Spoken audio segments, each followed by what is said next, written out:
siapapun, pokoknya dia sudah hidup di dunia, lahir di dunia, maka dia berkewajiban untuk menunaikan zakat fitrah. Betul sekali.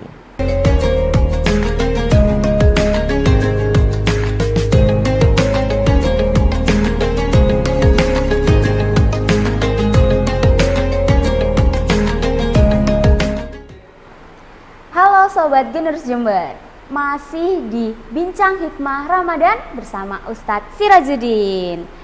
Nah, kemarin kita sudah membahas mengenai bab tentang sholat istikharah dan sholat hajat untuk menuju ke jenjang pernikahan nih Ustadz. Nah, kali ini ada pertanyaan dari Sobat Generus Jember mengenai zakat fitrah. Nah, zakat fitrah itu yang pas 2,5 kg atau lebih atau gimana nih Ustadz?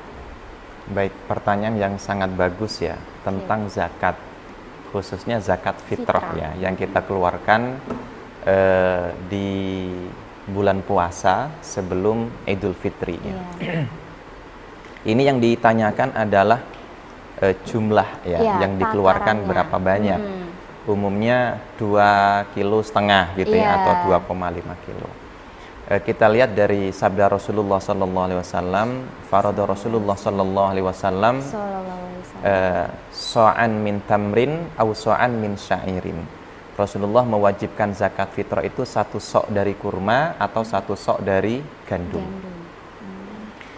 Jadi untuk mengeluarkan zakat fitrah, ukuran banyak sedikitnya itu di zaman Rasulullah menggunakan takaran yang namanya sok. Ya.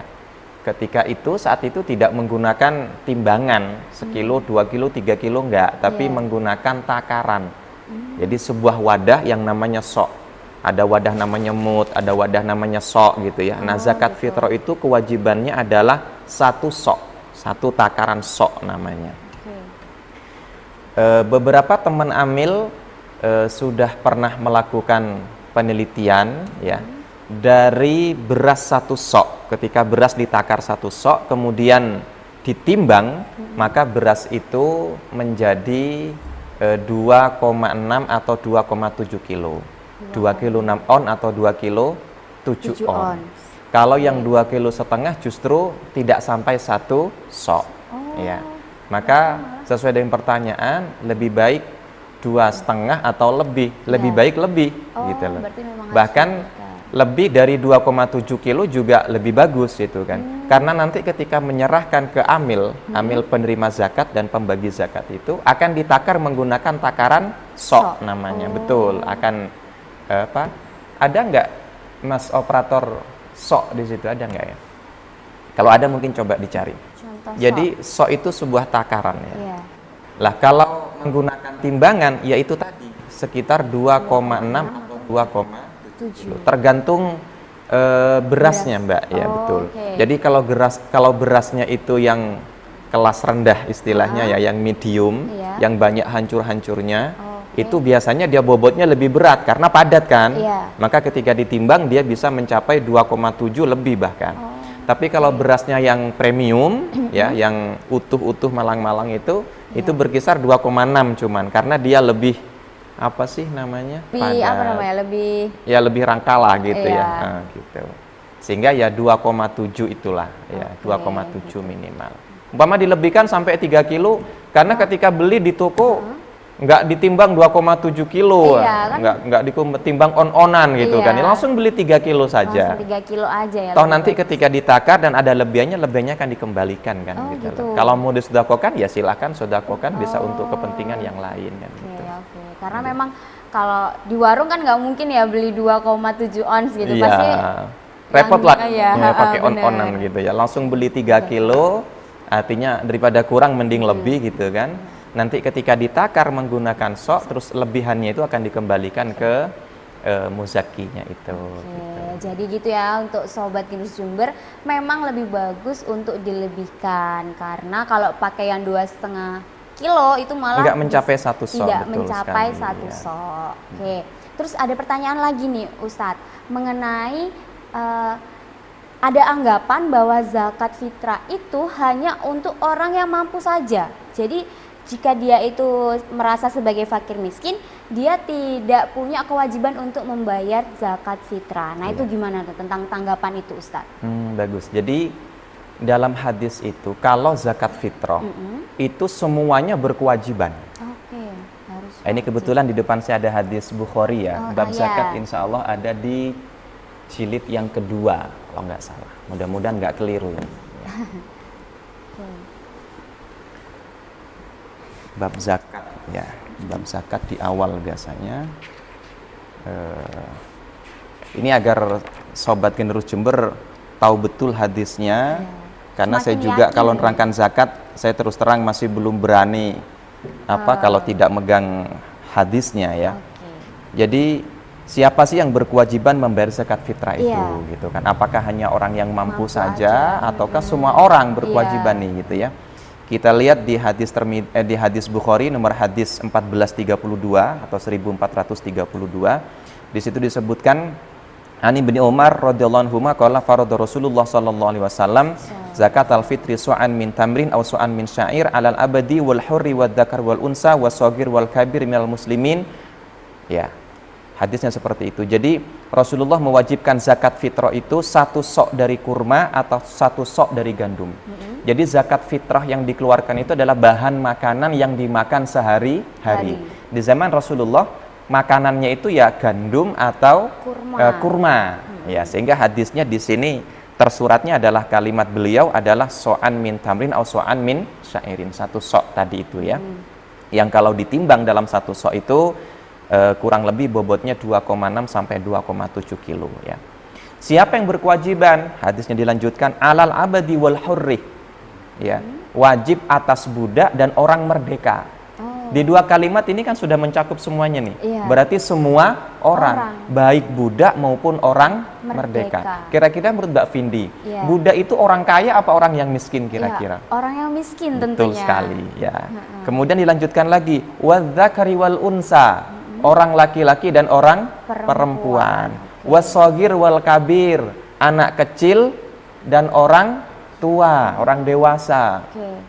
Kira-kira ada nggak anak kecil bayi sudah kaya gitu? Ada nggak kira-kira? Nggak ada dong. Kan apalagi siapa yang membayarkan zakat ini? Orang tuanya kan gitu. Pasti lewat orang kemudian tua. Minal muslimin, dari semua orang Islam. Jadi siapapun, pokoknya dia sudah hidup di dunia, lahir di dunia, maka dia berkewajiban untuk menunaikan zakat fitrah. Betul sekali.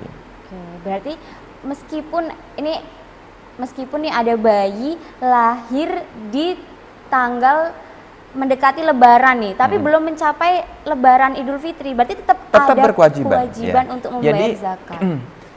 Yang berhak menunaikan zakat fitrah itu adalah orang yang hidup. Orang yang ada di dunia nih, kan gitu kan. Kalau sudah mati enggak, kalau masih dalam kandungan juga enggak berkewajiban.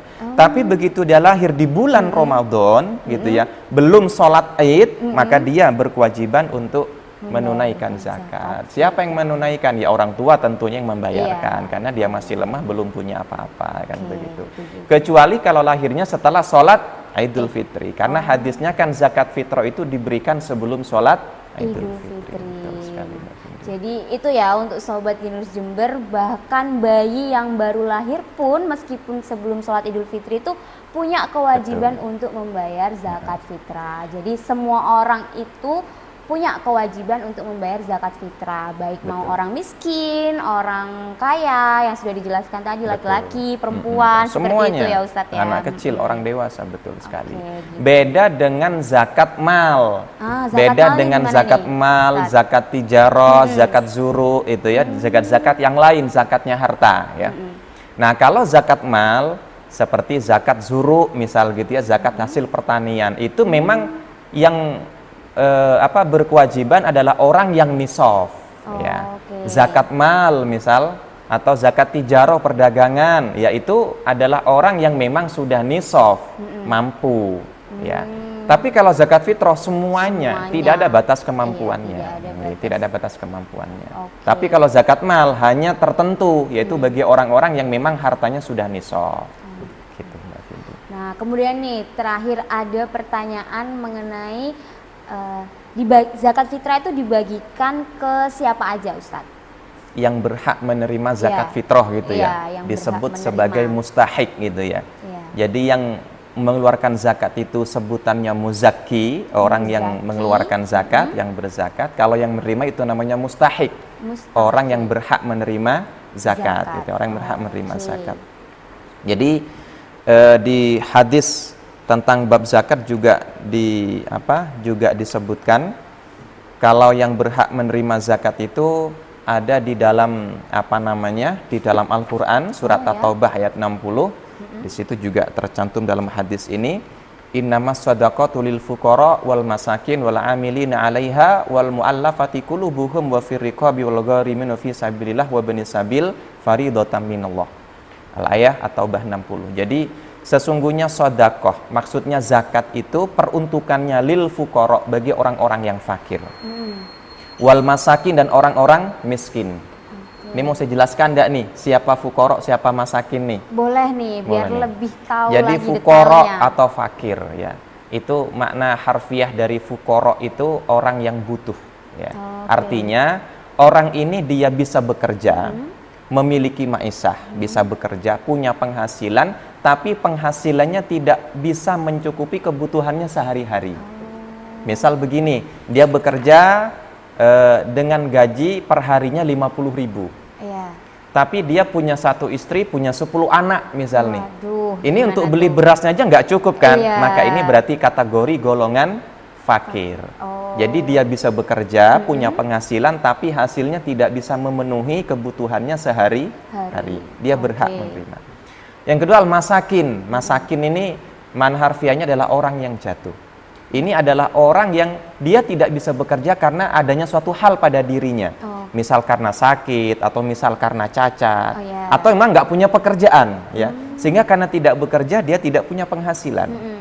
Sehingga otomatis tidak bisa memenuhi kebutuhannya sehari-hari. Maka itu orang masakin namanya. Dia Oke, orang kedua masakin. yang berhak mendapatkan zakat fitrah. Yang ketiga, wal amilin 'alaiha. Amil yang bekerja pada zakat itu. Jadi orang-orang yang mengelola zakat itu. Iya. Kalau di Indonesia ini ada namanya Basnas. Dia berhak mendapat bagian dari zakat itu. fitrah. Adapun prosentasenya ya sesuai ketentuan yang telah ditentukan. Oke. Kemudian yang berikutnya wal mu'allafati qulubuhum. Orang yang dilemahkan hatinya. Ini para mu'allaf. Para mu'allaf yang memang butuh untuk diberi zakat fitrah. Misal Dalam kondisi seperti apa nih, Ustaz? ya dalam kondisi kekurangan tentunya, dalam kondisi kekurangan. Mu'allafnya kalau dia orang kaya dikasih zakat fitrah malah tersinggung, ya nggak usah dikasih gitu kan. gitu. Karena dulu di zaman Rasulullah SAW, ketika dia masuk Islam menjadi mu'allaf, maka biasanya di zaman Nabi dia dimiskinkan oleh keluarganya, oleh golongannya. Sehingga dia ketika hijrah ke Madinah gitu ya, dia kondisi tidak punya apa-apa, tidak membawa apa-apa. Walaupun dulu ketika di Mekah dia orang kaya, dia seorang pedagang. Tapi karena dia masuk Islam jadi mu'alaf, akhirnya dia tidak punya apa-apa. Maka dia berhak menerima bagian dari zakat fitrah. Betul. Dan tidak hanya zakat fitrah saja, semua zakat. Termasuk zakat mal berupa zakat zuru, zakat tijarah. 8 asnaf istilahnya, 8 golongan semuanya berhak. Yang berikutnya wafir riqab, para budak. Ya, para budak itu juga mendapat bagian zakat. Wal gharimin, orang-orang keberatan hutang. Orang yang keberatan hutang, ini yang akan muncul pertanyaan nih. Iya, hutang yang dalam hutang seperti apa nih? Seperti apa gitu kan ya. Jadi jumhur ulama menyampaikan ini orang yang keberatan hutang karena tidak bisa memenuhi kebutuhannya sehari-hari. Ya. Bukan hutang karena memenuhi gaya hidup. Bukan hutang karena memenuhi gaya hidup, betul. Hutang karena apa? Dia punya banyak cicilan rumah, hutang karena banyak cicilan mobil, bukan itu, betul. Ini hutang yang karena kondisi dia tidak bisa memenuhi kebutuhan hidupnya sehingga dia berhutang sampai banyak gitu ya. Maka dia berhak mendapat bagian zakat. Kemudian yang ketujuh wa fi sabilillah. Sabilillah artinya baitul mal ya, baitul mal. Kemudian yang kedelapan ibnu sabil, anak jalan. Ibnu sabil ini adalah para musafir yang kehabisan bekal dalam perjalanan sebelum sampai pada tujuannya. Ada kan? Iya. Para musafir misal dari Jakarta mau ke Banyuwangi nih, gitu ya. Nyampe Surabaya kecopetan sehingga habis bekalnya. Iya. gitu kan. Dia mau narik di ATM, ya ATM-nya juga hilang dan lain sebagainya gitu kan. Terus mampir di salah satu tempat pembagian zakat misalkan di masjid ya, atau di tempat-tempat majelis yang di situ ada pembagian zakat, maka dia berhak untuk menerima bagian zakat itu. Ya. Jadi ada 8 orang ya menurut ayatnya yang berhak menerima zakat. Tidak hanya pada fakir dan miskin saja, betul. Tapi itu aula biha. Fakir miskin itu lebih utama memang, lebih utama. Dia bisa mendapat bagian yang lebih banyak daripada asnaf yang lain, gitu Mbak Vindi. Seperti itu. Jadi ada pertanyaan. Juga kita di zakat itu makannya yang dikonsumsi setiap hari. Betul. Bisa kita konsumsi beras dia adanya merek B. Terus kalau di zakat kita beras yang merek A itu gimana? Atau harus pada B juga? Iya. Dalam bab amil ya, pengambilan zakat para muzaki itu, amil tidak boleh mengambil yang terlalu baik dari hartanya, amil juga tidak boleh mengambil yang terlalu jelek. Para muzaki tidak boleh menyerahkan zakat dari yang paling jelek, harta yang paling jelek, harta yang paling bagus, ambil yang tengah-tengah. Saya sampaikan di awal tadi, yang diserahkan zakat fitrah itu adalah yang dimakan sehari-hari. Ya, ambil kira-kira yang tengah-tengah, yang sering. Misal, kadang saya pakainya beras premium Pak, kadang juga beras yang medium. Ya ambil yang tengah-tengah, gitu. Ambil yang tengah-tengah. Jadi memang nggak boleh yang terlalu berlebihan, iya, juga nggak boleh yang terlalu jatuh, rendah, ya. terlalu jatuh. Di tengah-tengah lah ya. Itu yang paling bagus. Ya. Dan umumnya orang Indonesia ini kan memang yang dimakan adalah nasi ya, dari beras. Sehingga yang disakatkan adalah beras. Kenapa nggak nasinya saja Pak? Wah kalau nasi ini repot nanti gitu kan ya. Baginya gimana dan hanya berapa jam sudah basi. Maka beras yang bisa disimpan lama gitu. Dan dalam pembagiannya nanti juga lebih mudah para amil dalam melakukan pembagian itu. Betul sekali. Itu mengenai zakat fitrah. Jadi dari awal yang memang zakat fitrah itu lebih bagus untuk dilebihkan gitu ya Ustadz ya. Ketika menyerahkan ke amil ya. Karena di amil sendiri nanti akan ditakar lagi. Betul, dengan takaran sok ya. Kemudian kapan kita harus membayar zakat? Tadi itu berarti sebelum hari raya, sebelum sholat Id. Sebelum sholat Id ya. Di hadis nomor 1440 di hadis Bukhari ini, Ibnu Umar dalam prakteknya dia menyampaikan zakat, memberikan zakat itu, wa kana Ibnu Umar radhiyallahu anhuma yu'tihal ladzina yaqbalunaha wa kanu yu'tuna qablal fitri biyaumin aw yaumaini. Jadi Ibnu Umar dalam membagikan zakat fitrah itu sehari atau 2 hari sebelum Idul Fitri. Betul sekali Mbak Vindi. Jadi kapan dibagikannya zakat fitrah itu? Sehari atau maksimal ya, minimal sehari, maksimal 2 hari sebelum sebelum sholat Idul Fitri. Sebelum khurujun nasi ila sholat, sebelum keluarnya manusia ke tempat sholat. Itu sudah dibagikan kepada 8 asnaf tadi. Kalau 8-8-nya ada. Kalau yang ada ya hanya fakir miskin, diberikan kepada fakir miskin sebelum sholat Idul Fitri. Apa tujuan hikmah dari ketentuan kenapa kok harus diberikan sebelum saat Idul Fitri? Agar nanti ketika setelah sholat Idul Fitri, kemudian biasanya kan ada tamu, kegiatan silaturahim, keluarga datang, ada yang disuguhkan, ada yang bisa dimakan bersama di situ. Itu tujuan daripada zakat fitrah.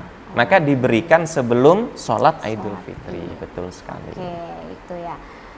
Jadi itu tadi tentang rangkaian zakat fitrah, mulai dari siapa yang harus membayar, kemudian kapan kita harus membayarnya, kemudian dibagikan kepada siapa saja. Tadi sudah dijelaskan dengan detail dan rinci. Jadi buat sobat Generus Jember yang masih bingung, udah terjawab nih pertanyaan-pertanyaannya. Mudah-mudahan puas dengan jawabannya ya. Semoga puas ya, harusnya puas sih, karena saya juga akhirnya mendapatkan jawaban yang pasti nih Ustadz, karena sudah berdasarkan hadis yang sesuai. Iya, betul sekali.